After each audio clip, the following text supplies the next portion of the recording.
Assalamualaikum warahmatullahi wabarakatuh. Waalaikumsalam warahmatullahi wabarakatuh, Pak Jat. Bagaimana Bu Siti hari ini? Apakah sehat-sehat saja? Alhamdulillah sehat. Pak Jat sendiri gimana? Alhamdulillah Bu, keadaan saya juga sehat. Oke, alhamdulillah. Bu Siti, hari ini saya akan mewawancara Ibu Oke. dalam rangka untuk wawancara tentang rencana pengembangan keprofesian berkelanjutan individu guru. Oke. Akan saya ajukan beberapa pertanyaan kepada Ibu. Oke. Nah, nanti Ibu silahkan menjelaskan kepada kami. Oke. Pertanyaan pertama, Bu. Oke. Menurut Ibu, apakah ada perbedaan karakteristik peserta didik pada kelas unggulan dan kelas reguler? Tentunya ada, Pak Jat. Wong yang kelas unggulan dengan unggulan aja ada perbedaan karakteristik, apalagi dengan kelas unggulan maupun kelas reguler. Tentunya ada mungkin latar belakang orang tua. Kalau unggulan mungkin dalam hal ekonomi orang tua itu lebih tercukupi gitu. Kemudian kalau reguler mungkin ya keadaan atau latar belakang orang tua itu mungkin agak di bawahnya gitu, Pak Jar, sehingga mempengaruhi dari perbedaan atau karakteristik siswa kelas unggulan maupun siswa kelas reguler. Gitu, Pak Jar. Baik, Bu. Kemudian dikarenakan ada perbedaan karakteristik pada peserta didik, bagaimana langkah Ibu dalam menyusun RPP untuk kelas unggulan dan untuk kelas reguler? Tentunya berbeda, Pak Jar. Untuk kelas unggulan tentunya mungkin siswa-siswanya termasuk alat alat pembelajaran mungkin lebih lengkap. Kemudian kalau siswa reguler mungkin ada yang lebih lengkap, ada yang bervariasi, Pak Jat. Ada yang lebih lengkap, kemudian ada yang sedang dan ada yang bahkan minus gitu, Pak Jat. Sehingga mempengaruhi dari kondisi siswa itu sendiri, itu Pak Jat. Baik, Bu. Kemudian pertanyaan kedua, Bu. Dalam menyusun bahan ajar, kita harus menyusunnya secara runut, logis, kontekstual, dan mutakhir. Dengan mengacu pada ketentuan di atas, bagaimana langkah Ibu dalam menyusun bahan ajar jika Ibu ingin menjelaskan materi aritmatika sosial? Begitu ya, aritmatika sosial. Karena saya mengajar di kelas 9, Pak Jat, saya tentunya tidak sesuai dengan RPP kami. Kalau aritmatika sosial saya tidak mengajar atau babnya tidak ada yang itu ya. Saya akan menerangkan yang saya ajar, Pak Jan. Oh, ya. Silakan. Misalkan di kelas 9 itu kesebangunan. Tentunya juga melalui langkah-langkah sesuai dengan RPP itu ya. Misalkan seorang guru bisa menyiapkan dulu media pembelajaran dari materi kesebangunan dan kekrowinan itu, Pak Jat. Misalkan misalkan segitiga yang sama, yang besarnya sama dan baik ukuran maupun bentuknya itu sama. Nah, itu nanti bisa disampaikan kepada anak bahwa ini loh segitiga yang kongruensi seperti ini. Dan misalkan bangun yang lain, misalkan bisa menyontohkan ada rumah ya, yang satunya kecil, satunya agak besar, tapi memenuhi kriteria dari mungkin kesebangunan. Kalau kesebangunan itu baik ukuran maupun bentuknya sama. Tetapi kalau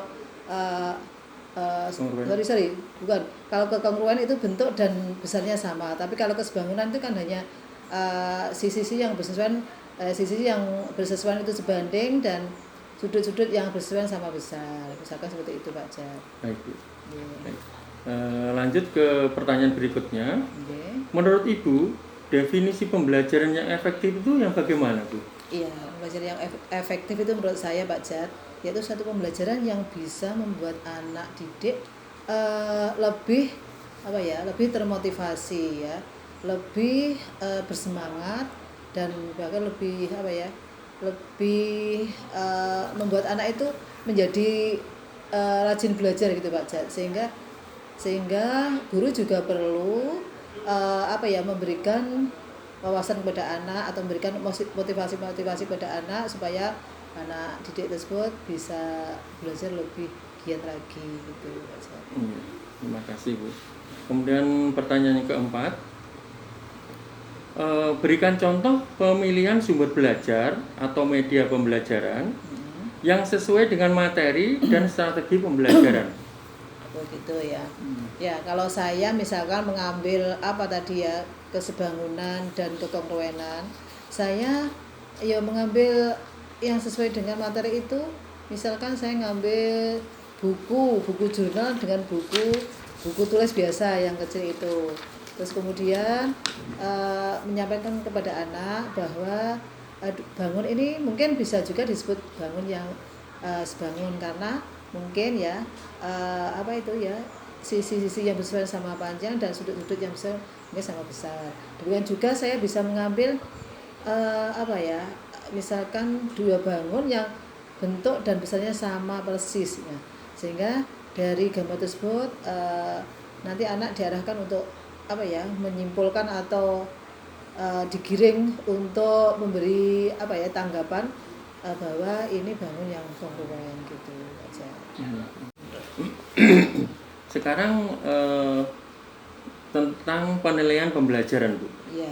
Nah, pertanyaannya adalah nomor 1, alat evaluasi apa yang Ibu gunakan untuk mengukur kemajuan dan keberhasilan belajar peserta didik? Oh ya, bisa menggunakan angket, bisa menggunakan tesnya itu bisa menggunakan tes tes pengetahuan atau bisa menggunakan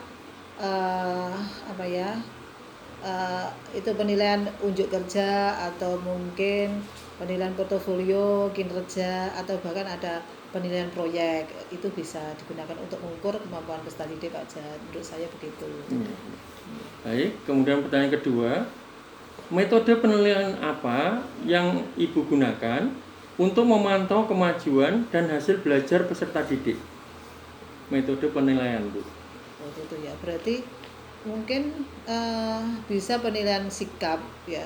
Penilaian sikap itu memantau anak didik kedisiplinnya bagaimana, kemudian ketertibannya bagaimana, rasa tanggung jawabnya terhadap pelajaran tersebut bagaimana, kemudian tanggung jawab, disiplin, kemudian tadi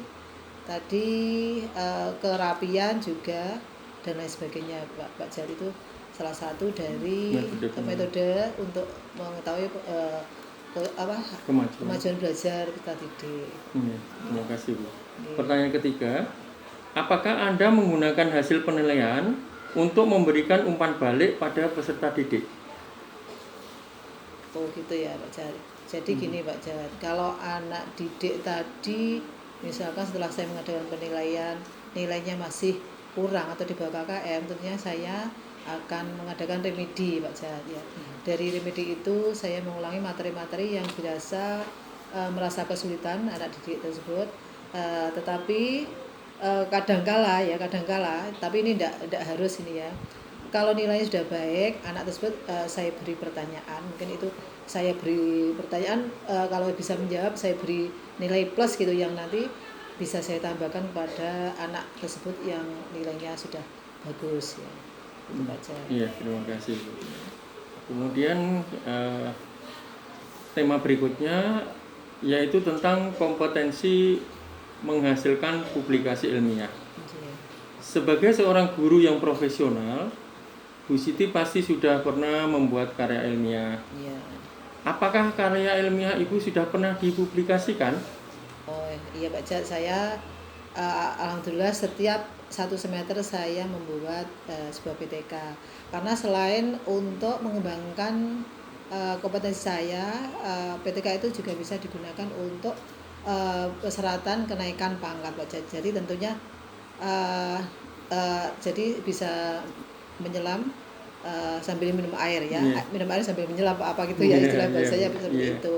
Jadi bisa untuk latihan dan untuk mengembangkan kompetensi. Selain itu bisa digunakan untuk kenaikan pangkat. Selain itu Pak Jat, saya untuk mencukupi kenaikan angka kredit saya sering mengikuti diklat pengembangan diri Pak Jat.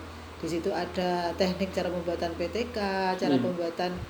pembuatan YouTube, cara Iya. pembuatan media pembelajaran yang baik, terus yang inovatif, terus kemudian ada lagi cara eh,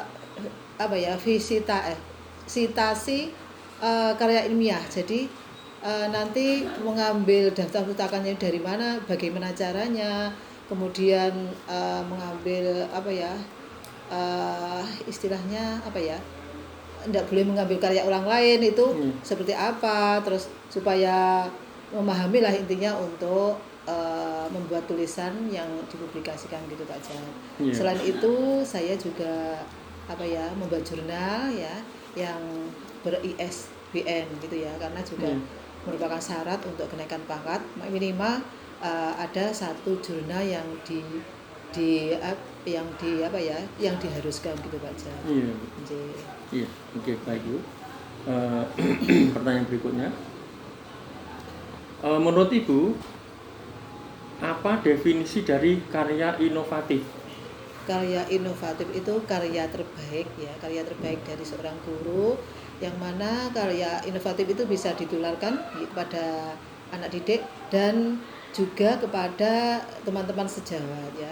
Selain itu bisa juga ditularkan pada kelompok kerja kita di MGMP Pak Jat. Nah, supaya organisasi kita atau teman-teman kita juga bisa paling tidak tahu ya bagaimana cara membuat karya inovatif gitu Pak Jat. Pertanyaan berikutnya, karya inovatif apa yang pernah Ibu buat? Saya membuat best practice. Best practice itu Pak Jat, istilahnya karya terbaik kita, yang dimana karya itu menggambarkan atau menceritakan kisah pembelajaran kita, yang akhirnya pembelajaran kita bisa lebih meningkat dari sebelumnya. Misalkan bisa meningkatkan prestasi atau nilai-nilai dari prestasi D gitu, termasuk langkah-langkah pembelajaran atau cara mengajar kita yang akhirnya bisa meningkatkan prestasi anak didik. Itu yang selama ini saya buat Pak Jat. Iya, terima kasih. Pertanyaan berikutnya, apakah Ibu mempunyai kompetensi lain selain kompetensi di bidang matematika yang bisa menunjang pelaksanaan pembelajaran? Mungkin IT, mungkin keahlian di bidang internet atau mungkin. Kalau IT itu bagi seorang guru sekarang sudah tidak asing lagi Pak Jat. Walaupun awalnya juga kita masih belum tahu, tapi karena dengan perkembangan teknologi ini saya berusaha untuk mencari tahu, atau kalau ada hal-hal yang belum tahu itu berusaha mencari tahu pada teman-teman kita, teman sejawat, bagaimana misalkan cara